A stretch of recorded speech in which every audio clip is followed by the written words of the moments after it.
வணக்கம். உறவு முறை கணக்கு. ஒரு பெண் ஒரு சிறுவனை காண்பித்து. இது ஃபேமிலி ட்ரீ போடணும். இதில் ஒரு பெண்ணுன்னு போட்டுக்கிறேன். பெண் அப்படின்னா என்னது போடணும்? அ வட்டம் போடணும். ஆண்னா சதுரம் போடணும். ஒரு பெண் ஒரு சிறுவனை காண்பித்து. இதை சிறுவன் வச்சுக்கோங்க. சிறுவன்னா யார்? கட்டம் போடணும். இந்த சிறுவனை காண்பித்து என்ன சொல்கிறான்னு பார்ப்போம். காண்பித்து, இவன் என்னுடைய தாத்தாவின்.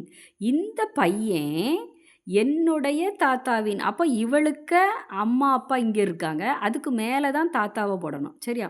தாத்தா அப்படின்னா சதுரம் போடணும். அப்படி தானே? பாட்டின்னா வட்டம் போட்டுடலாம்.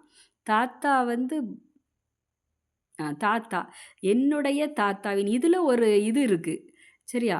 அம்மா அப்பா இருக்காங்க. அம்மா அப்பாவுக்கு மேலே தான் தாத்தா. என்னுடைய தாத்தாவின் ஒரே மகனின்.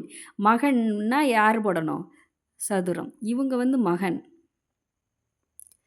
தாத்தாவின் ஒரே மகனின் மகன். இவங்களுடைய மகன். சரியா?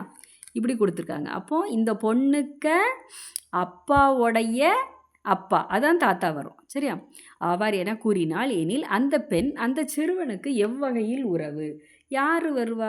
இந்த சிறுவனுக்கு எவ்வகையில் உறவு? இந்த சிறுவனுக்கு தான் என்ன வேணும்னு பார்க்கணும். இந்த சிறுவனுக்கு இவங்க 2 பேரும் என்னதான் இருப்பாங்க? சகோதரன் சகோதரியாக இருப்பாங்க. இந்த சிறுவனுக்கு தான் கேட்டிருக்கா, சிறுவனுக்கு.